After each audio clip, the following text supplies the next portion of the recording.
2011 के वो प्रोटेस्ट आज से लगभग 13 साल पहले किसी रेवोल्यूशन से कम नहीं लग रहे थे। लग रहा था अन्ना हजारे जी और अरविंद केजरीवाल इंडिया में हो रहे करप्शन को खत्म करके ही मानेंगे। रामलीला मैदान 40 दिन तक प्रोटेस्ट के लिए पूरा का पूरा भरा हुआ था। प्रिपरेशंस में टॉयलेट, पीने का पानी से लेकर medical facilities, media centre setup सब था। बाबा रामदेव ने तो उस वक्त कहा था कि भारत स्वाभिमान आंदोलन में डायरेक्टली 10 करोड़ से भी ज्यादा लोग जुड़े हुए हैं। अब इंडिया में प्रोटेस्ट के बाद करप्शन कम हुआ या नहीं वो तो आप बताइए, लेकिन इंडिया में एक नई शुरुआत जरूर हो गई, वो भी एक नई पॉलिटिकल पार्टी की शुरुआत।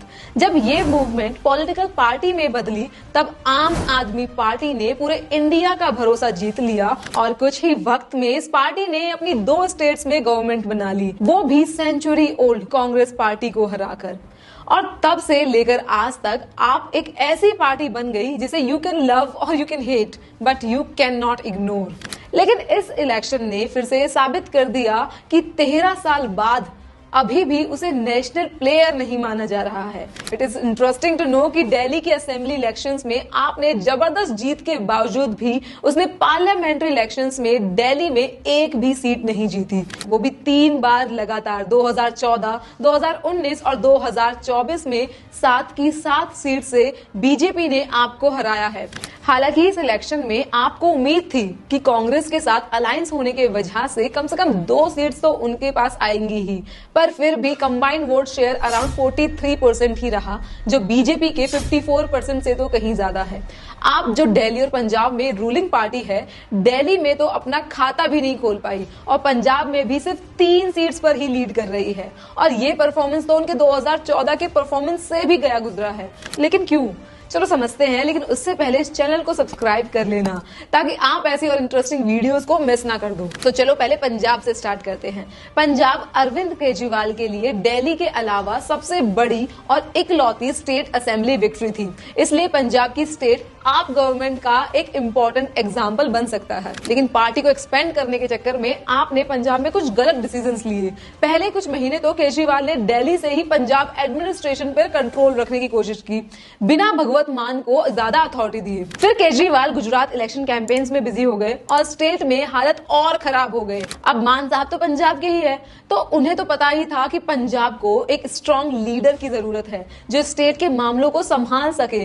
फिर भी वो इलेक्शन कैंपेन में अपनी पार्टी को दूसरे स्टेट्स में फैलाने में लग गए, और आम आदमी पार्टी की खराब स्ट्रेटेजी के कारण पंजाब में कई पॉलिटिकल और एडमिनिस्ट्रेटिव डिजास्टर्स हुए।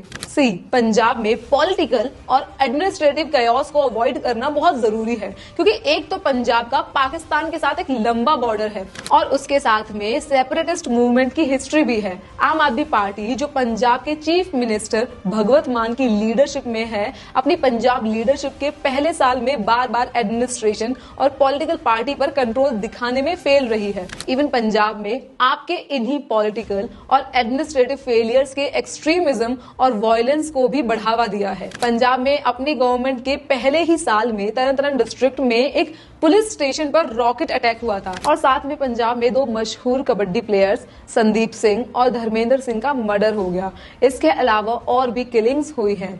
पूरे पंजाब में कई जगह एक्सप्लोजिव डिवाइसेस और एक्सप्लोजिव मिले हैं, और ये सब इंसिडेंट्स लॉ एंड ऑर्डर के खराब हालत को ही रिप्रेजेंट करते हैं। एग्जाम्पल, खालिस्तानी लीडर अमृतपाल सिंह संधू ने ओपनली खालिस्तान की डिमांड की है, लेकिन यहाँ पर आप गवर्नमेंट ने चुप रहना ही पसंद किया। वैसे अमृतपाल सिंह की लोकसभा इलेक्शन में खदूर साहिब की सीट से अराउंड 2 लाख वोट से जीत है।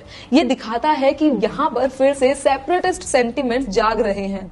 सीधी सी बात है, आपको समझना होगा कि पंजाब दिल्ली नहीं है, और स्ट्रॉन्ग लोकल लीडरशिप के बिना गवर्नेंस को अफोर्ड नहीं किया जा सकता है, क्योंकि पंजाब का पाकिस्तान के साथ 450 किलोमीटर से ज्यादा का बॉर्डर है। स्टेट में एक्सट्रीमिज्म या फिर लॉ एंड ऑर्डर के इश्यूज का सीधा इम्पैक्ट इंडिया की इंटरनल सिक्योरिटी पे होगा। तो अच्छा होगा कि केजरीवाल साहब ये समझ जाएं कि पंजाब अलग है और यहाँ पॉलिटिकल और एडमिनिस्ट्रेटिव कंट्रोल के बिना उनकी दाल नहीं गल पाएगी। वैसे खराब एडमिनिस्ट्रेटिव कंट्रोल के अलावा पंजाब में और भी इश्यूज हैं, जैसे कि पंजाब के फार्मर्स भी आपसे खुश नहीं हैं। पंजाब के फार्मर्स ने कई लोन फॉरगिवनेस और दूसरे कंसर्न्स के लिए आपके अगेंस्ट कई प्रोटेस्ट किए हैं, लेकिन आप गवर्नमेंट इन डिमांड्स को पूरा करने में फेल रही है।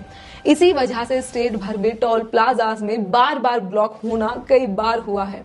वैसे सारी ही पार्टीज की तरह पावर में आने से पहले आपने फार्मर्स को परमानेंट सॉल्यूशन देने का वादा किया था और उन्हें फार्मर्स के प्रोटेस्ट के बाद फुल कम्युनिटी प्रोटेस्ट सपोर्ट भी मिल गया था, लेकिन रियलिटी ये है कि गवर्नमेंट ने फार्मर्स के लिए कुछ किया ही नहीं। अब ये तो बात रही पंजाब की, अब आते हैं दिल्ली पर। अरविंद केजरीवाल दिल्ली के पॉलिटिकल लैंडस्केप में काफी टाइम से सबसे इन्फ्लुएंशियल फिगर रहे हैं एंड ऑलमोस्ट एक डिकेड से सीएम हैं। उन्होंने 2 कॉन्सिक्यूटिव विधानसभा इलेक्शंस को लैंडस्लाइड विक्ट्रीज से जीता है, जो स्टेट पॉलिटिक्स में उनकी डोमिनेंस को क्लियरली साबित करता है, लेकिन नेशनल इलेक्शंस में उन्हें सक्सेस नहीं मिली है। आई नो जिस हालत में केजरीवाल साहब आपने इलेक्शंस को लड़ा था बहुत ही मुश्किल थे। पार्टी के टॉप लीडर्स का इलेक्शन कैंपेनिंग के टाइम में जेल में होना इट्स टेरेबल, पर इस केस में ये भी हो सकता था कि उन्हें सिंपैथी वोट्स मिले, पर ऐसा नहीं हुआ एंड मेनली इसके पीछे ये 4 रीजंस हैं। पहला, the split voting pattern. Delhi के वोटर्स स्टेट और नेशनल इलेक्शंस में अलग अलग पार्टीज को सपोर्ट करते हैं, जबकि आपने स्टेट इलेक्शंस में सक्सेस देखी है, बीजेपी ने नेशनल इलेक्शंस में डोमिनेट किया है। Second is Kejriwal arrest. आपको अरविंद केजरीवाल के अरेस्ट से सिंपैथी मिलने की उम्मीद थी, लेकिन इसका वोटर बिहेवियर्स पे ज्यादा इम्पैक्ट नहीं हुआ। ओपिनियंस डिवाइडेड थी, इसलिए मैक्सिमम वोटर्स ने इसे बीजेपी के एंटी करप्शन कैंपेन का पार्ट समझा। Third, BJP strong campaign. BJP के कंसिस्टेंट और स्ट्रॉन्ग कैंपेन एफर्ट्स ने नेशनल इश्यूज पे फोकस किया, जिसने आपके सिंपैथी का फायदा उठाने का अटेम्प्ट को ओवरशैडो कर दिया। लास्टली, जिस रीजन ने आपकी इमेज को और वोटिंग को इम्पैक्ट किया वो है लिकर स्कैम। मतलब इसको कोई कैसे भूल सकता है। आयरनी तो देखो, आम आदमी पार्टी जो 2012 में एंटी करप्शन कैंपेन से जानी जाती थी, पहली बार इंडिया में एक ऐसी पॉलिटिकल पार्टी बनी जिस पे क्रिमिनल केस चार्ज किया गया है। और चलो केस हो गया, केजरीवाल साहब का नाम आ गया, इस पर उन्हें खुलकर अपने आप को डिफेंड करना चाहिए था प्रूफ के साथ, लेकिन उन्होंने ईडी को 9 बार इग्नोर किया, जिस वजह से लोगों को लगने लगा कि केजरीवाल के पास छुपाने के लिए काफी कुछ है। इवन ईडी ने दिल्ली कोर्ट में केजरीवाल के खिलाफ सबमिशन भी किया था, क्योंकि वो ईडी के साथ कोऑपरेट नहीं कर रहे थे और इंस्ट्रक्शंस फॉलो नहीं कर रहे थे। तो ओवरऑल देखा जाए तो आपने अपने आप को नेशनल पार्टी बनाने के लिए कुछ खास किया ही नहीं है। You would be shocked to know कि 12 साल के स्टार्ट के बावजूद आपने अब तक कंट्री के लिए विजन डॉक्यूमेंट ही नहीं दिया है। कोई जानता ही नहीं है कि आपकी इकोनॉमिक, फॉरेन और डिफेंस पॉलिसीज आखिर है क्या। और जो रिसेंटली दिल्ली में 3 आईएएस एस्पिरेंट्स के साथ हुआ उसे कोई कैसे भूल सकता है। राउस आईएएस कोचिंग सेंटर में कम से कम 30 स्टूडेंट्स थे, जिसमें से 12 से 14 स्टूडेंट्स को रेस्क्यू करके हॉस्पिटल ले जाया गया और बाकी लोग खुद निकल आए, लेकिन 3 स्टूडेंट्स बेसमेंट में फंस गए और उन्होंने अपनी जान गंवा दी। ये इंसिडेंट सैटरडे को शाम को 6:35 के अराउंड हुआ, जब बारिश का पानी कोचिंग सेंटर के बेसमेंट में भर गया। पुलिस और फायर डिपार्टमेंट को लगभग 7:10 पे कॉल मिली।